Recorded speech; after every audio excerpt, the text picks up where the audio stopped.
Alhamdulillah rabbil alamin wa bihi nasta'in ala umuri dunya waddin wa sallallahu ala sayyidina Muhammadin khatamin nabiyyin wa ala alihi wa sahbihi ajma'in wa la hawla wa la quwwata illa billahil aliyyil azim.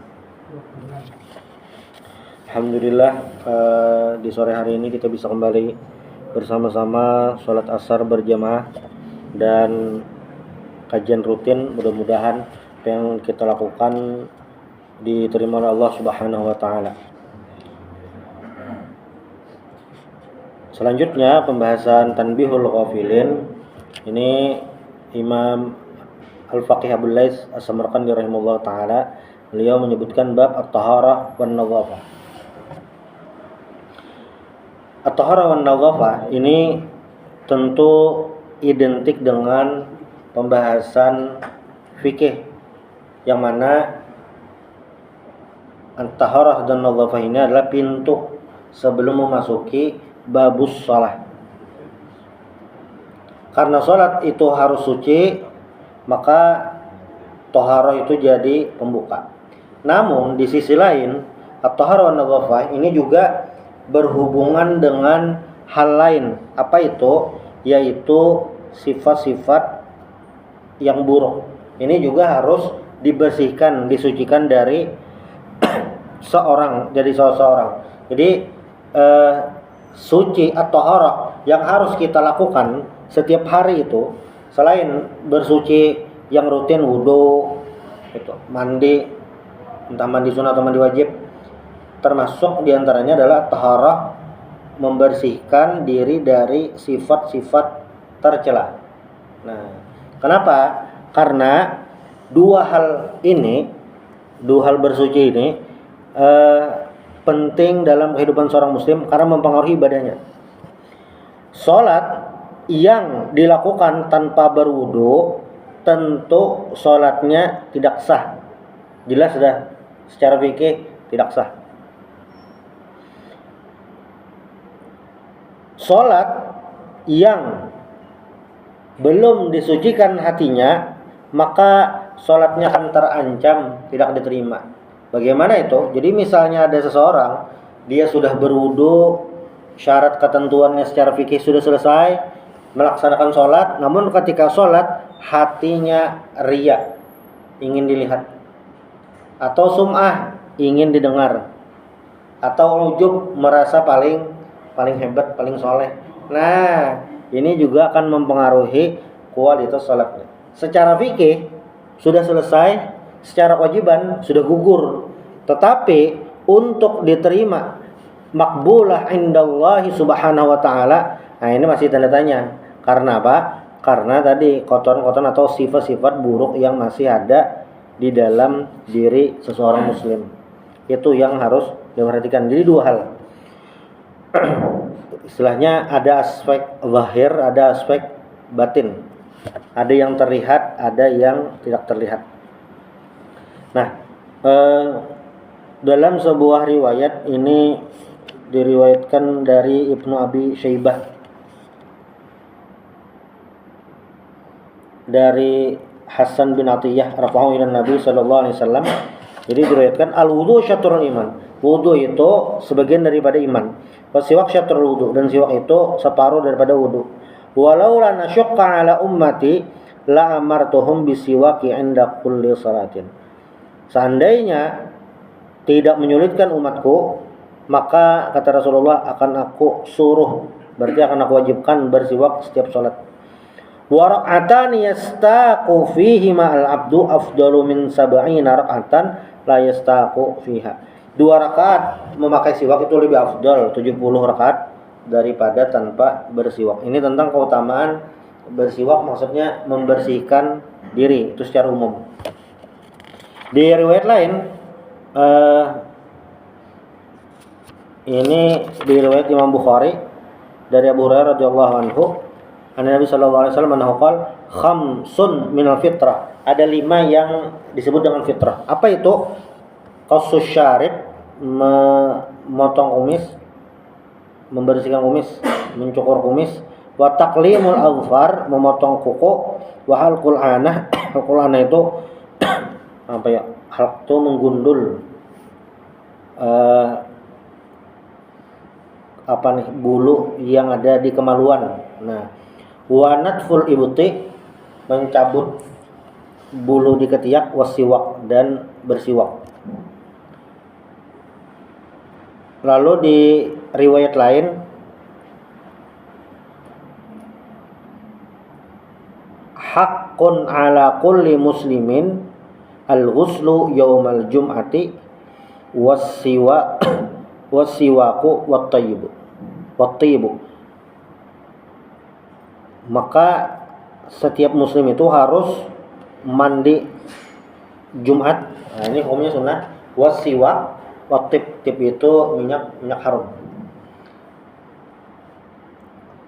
Lalu disebutkan ini dari Humaid bin Abdurrahman, qal man qassa adfarahu, saya memotong kukunya yaumal jum'ati, hari Jumat, akhrajallahu minhu adda, Allah keluarkan penyakit, wa dakhala fi asyifa, dan Allah masukkan obat.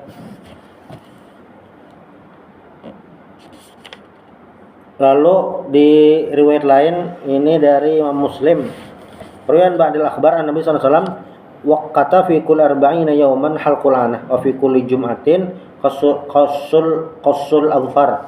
Jadi diriwayatkan waktu untuk apa tadi, menggundul bulu di kemaluan itu batasnya 40 hari, sedangkan memotong kuku wa fi kulli jum'atin, setiap Jumat.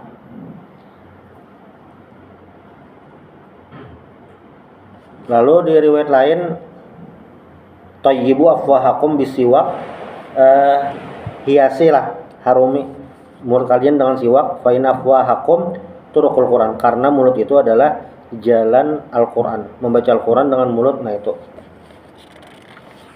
tentang nadzafah. Nah, lalu Imam Al-Faqih Abul Lais, musannif atau pengarang, melanjutkan pembahasan beliau tentang bab fadlil Jum'ah, keutamaan hari Jumat.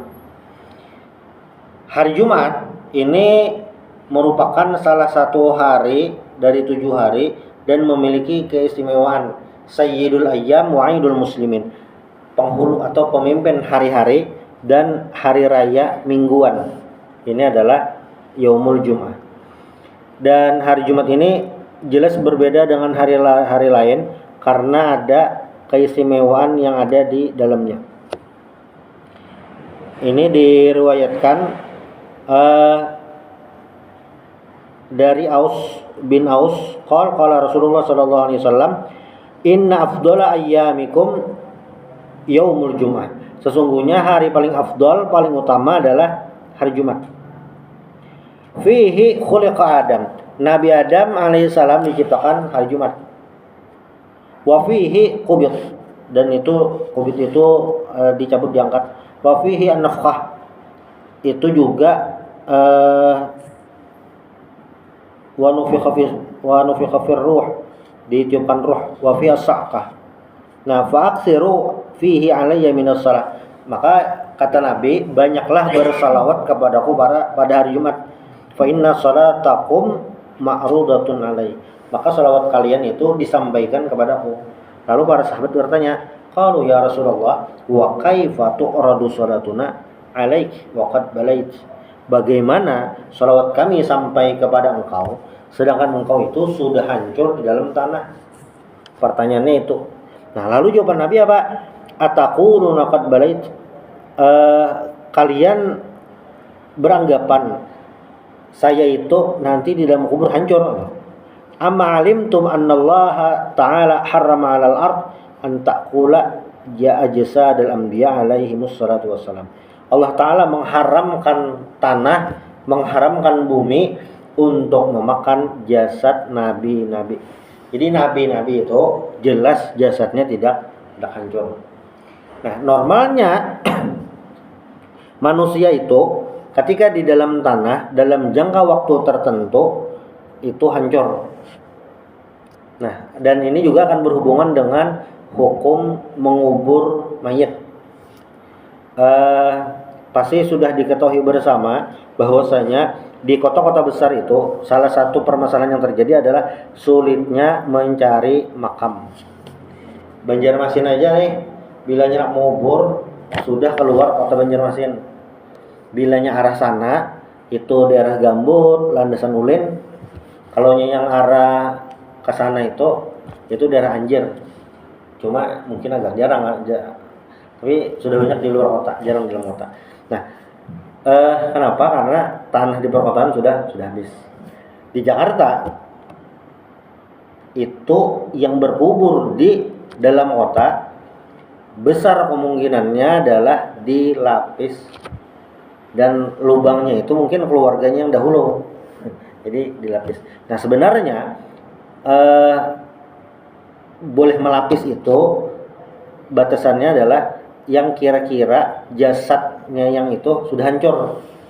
Jadi kubur itu sebenarnya wakaf, maksudnya ketika ada orang berkubur di suatu tempat dan itu tidak boleh diapa-apakan kecuali sudah hancur. Nah, jasad nabi-nabi itu dijamin tidak hancur. Selain itu, selain nabi-nabi, yang jasadnya tidak hancur adalah orang-orang yang mati syahid, terutama yang meninggalnya itu syahid fisabilillah. Nah, ini jasad mereka tidak hancur di bumi.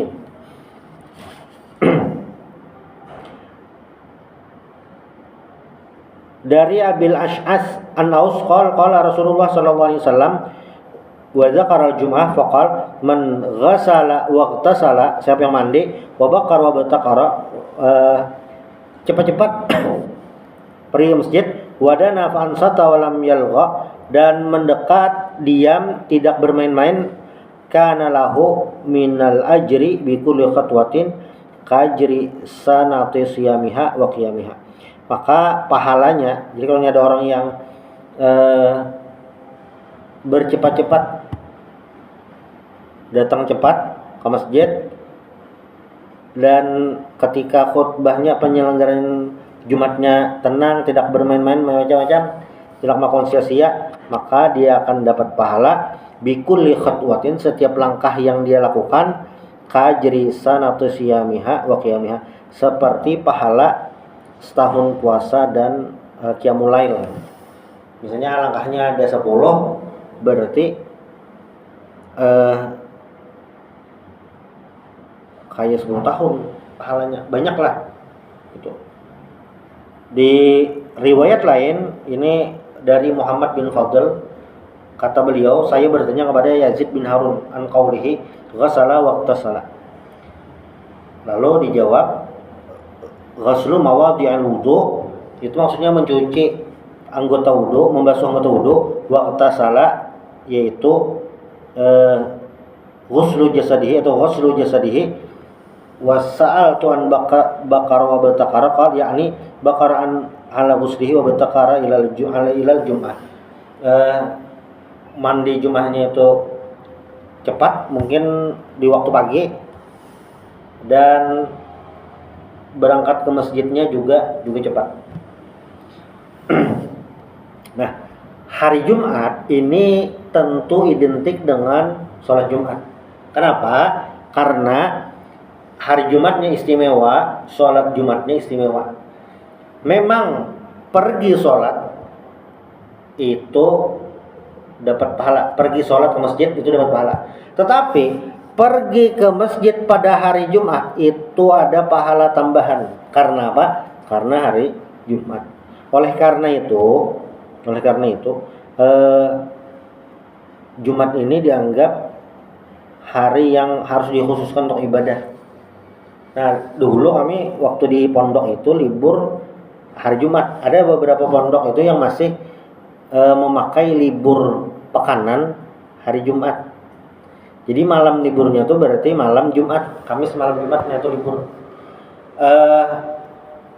Negara-negara Timur Tengah misalnya kayak Arab Saudi, nah itu libur pekanannya masih Jumat. Dulu itu Kamis Jumat, tapi hari ini sudah Jumat Sabtu. Jadi hari Minggu, hari Ahad itu bekerja kayak biasa karena liburnya Jumat Sabtu. Nah, Kenapa jadi seperti itu? Ya karena memang Jumat itu disiapkan untuk beribadah. Eh di sini lah, di sini loh. Kalaunya orang-orang dulu, mungkin tidak semua tapi banyak, memilih hari Jumat untuk libur. Yang pekerja lepas, yang swasta, memilih hari Jumat untuk libur. Kenapa? Karena digunakan untuk beribadah. Cuma kalau hari ini kayaknya sudah ada pergeseran yang tentang itu. Yang penting apa? Yang penting sholat Jumat itu satu. Lalu yang kedua memang ingat hari Jumat itu hari yang mulia. Tiap hari tetap sholat 5 waktu, hari Jumat harus lebih istimewa. Di riwayat lain ini dari Abu Hurairah, Nabi sallallahu alaihi wasallam qala, "Man tawaddaa yaumal jum'ah fa ahsanal wudu'a." Ini hari Jumat lah. Siapa yang berwudu pada hari Jumat, fa ahsanal wudu'a, dan wudunya dia baguskan, maksimal. Wudu itu kan terdiri dari syarat, rukun, sunnah. Nah, dilakukannya wudunya secara sempurna. Wudu itu kalau dilakukan yang rukunnya saja maka sudah sah. Misalnya tanpa kumur-kumur, tanpa cuci tangan, langsung membasuh wajah, basuh tangan, menyapu kepala, membasuh kaki, itu sudah sah. Itu sudah sah. Karena apa? Sudah mencukupi rukun. Ini mungkin terpakai di situasi yang terdesak, yang jelas misalnya air lagi sedikit. Nah, ini berarti yang rukun-rukunnya aja. Atau lagi dikejar waktu. Nah, yang rukun-rukunnya ini yang dikerjakan karena mengejar waktu. Tapi kalau hari Jumat ada yang spesial. Man tawaddaa yaumal jum'ah, siapa yang berwudu pada hari Jumat, fa ahsanal wudu'a, dan dia memperbaiki wudunya dengan sebagus mungkin. Summa atal jum'ata, kemudian dia datang ke sholat Jumat, ke masjid untuk sholat Jumat. Namun di sini, kalau di sini alhamdulillah nyaman, tinggal turun sudah masjid. Sumatal Jumata fastama, mendengarkan khatib. Makanya kan Rasulullah SAW itu ketika berkhutbah ka'annahu munziru jaishin, seakan-akan sedang memperingatkan pasukan. Alhamdulillah, nah langsung. Bukan yang nadanya yang soft spoken. Alhamdulillah. Nah, ini sudah larut dah. Karena tuh kayaknya setan yang dikirim hari Jumat itu hanya lebih banyak daripada hari biasa. Maksudnya kayak kalau kita hadir ke majelis kajian, ya iblisnya mungkin yang itulah. Kayaknya hari Jumat itu lebih ditambah supaya mengganggu, supaya apa? Supaya kehilangan kesempatan yang fastama'a, mendengarkan tadi. Wadana fa'ansata, mendekat dan diam, ghufira lahu ma bainahu wa bainal jum'ati wa ziyadati salasati ayyam.